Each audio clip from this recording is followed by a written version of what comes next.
मेरे बच्चे, तुम्हारी जीत की तारीख निकल चुकी है।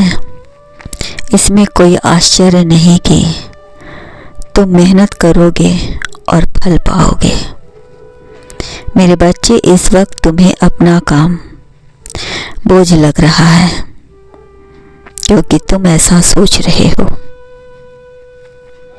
तुम्हें शायद इस बात का अंदाजा भी नहीं है इसके बाद जो तुम्हारे जीवन में होगा कमाल ही होगा। सुरक्षित रास्तों पर इतिहास नहीं लिखा जाता। इतिहास लिखने के लिए तुम्हें कठिनाइयों से गुजरना पड़ेगा, कुर्बानी देनी पड़ेगी, त्याग करना पड़ेगा। छोटे छोटे रफ्तार में तेज का टक्कर होगा। इसमें कई दिल टूटेंगे, कई दिल जुड़ेंगे, तब जाकर तुम्हें अपनी क्षमता का आभास होगा। ऐतिहासिक राहें आसान नहीं होती है मेरे बच्चे। इसमें त्याग, भावनाएं, बलिदान, बहुत कुछ जुड़ी हुई है। यहाँ तक कि अपनी मोहब्बत को भी कुर्बान कर देना पड़ता है। मेरे बच्चे, कई दिल टूटे हैं, कई घर टूटेंगे, खून की नदियां बहेगी, आंसू भी थम ना पाएंगे। हर जीत की शुरुआत खुद पर विश्वास से होती है। यदि तुम्हें खुद पर विश्वास है तभी इसमें अपनी भरोसा को कायम रखना और इस चक्र में आगे बढ़ना। अहंकार का पर्दा गिराना होगा, तभी ईश्वर मदद करेंगे तुम्हारी। मेरे बच्चे, शुरुआती संकेत पहले ही स्पष्ट हो चुके हैं। शेष जो भी है वह भी धीरे धीरे स्पष्ट हो जाएगी। परिवर्तन के कई रूप होते हैं मेरे बच्चे, कुछ रंगीन तो कुछ उदासीन। और सबसे पहले फैसला करना है कि तुम्हें कैसा परिवर्तन चाहिए, देश, समाज या खुद का। खुद के लिए तुम्हें ज़्यादा मेहनत करने की आवश्यकता नहीं है, लेकिन मेहनत तो करनी ही पड़ेगी। बिना मेहनत के कुछ नहीं मिलता।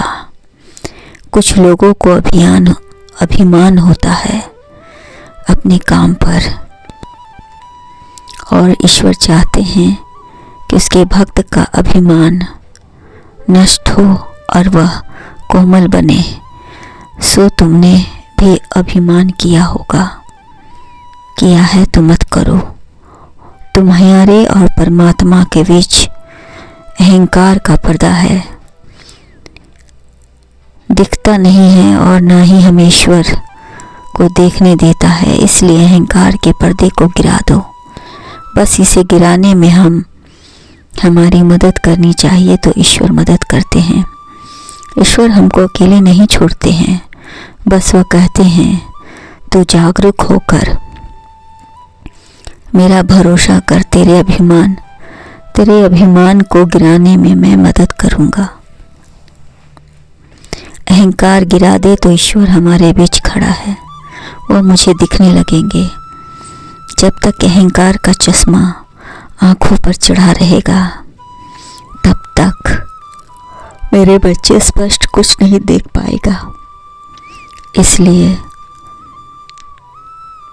सर्वप्रथम अपने भीतर के अहंकार को नष्ट करो और अपने लक्ष्य पर ध्यान केंद्रित करो।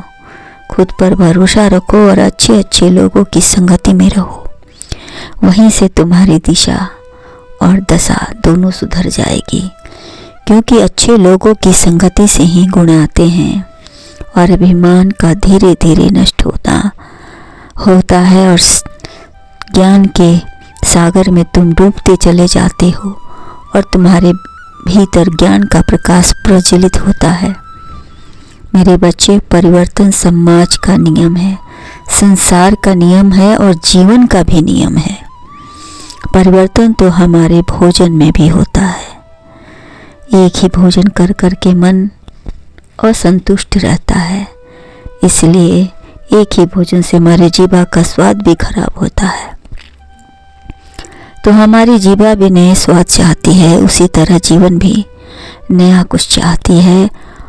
मेरे बच्चे, तुम जो भी चाहते हो वह सब तुम प्राप्त कर सकते हो।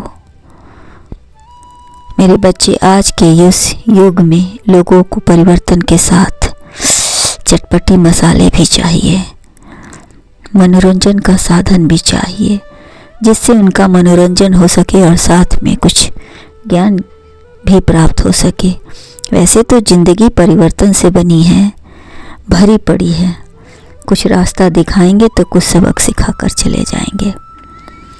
परिवर्तन हर हाल में होना निश्चित है।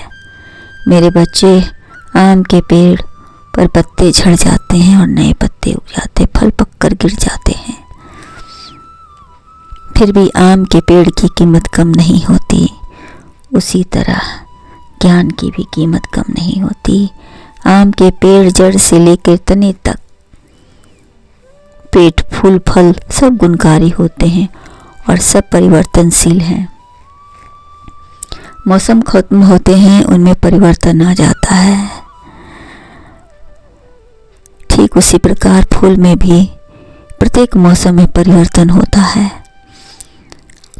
इसलिए परिवर्तन से चिंता ना करें, बल्कि परिवर्तन को ही स्वीकार करें, तो आपके जीवन में नयापन का ऊर्जा आएगा। जिंदगी तो परिवर्तन से बनी है, इसलिए घबराए नहीं, बल्कि कुछ स्वीकार करें। कुछ तो आपको सफलता दिलाएंगे और कुछ जीत दिलाएंगे। परिवर्तन के नए सबक सिखाएंगे। परिवर्तन से ही आपकी जीत निश्चित है। अपने जीवन में परिवर्तन की मिठास भर, खुद भी मीठे रहें, लोगों को भी मीठा रखें अपने शब्दों से। अहंकार रहित होकर प्रत्येक परिवर्तन को स्वीकार करें, लोगों से अच्छा व्यवहार करें और उसे अपनाकर अपने जीवन में नयापन लाएं। खुश रहें, आपका कल्याण हो।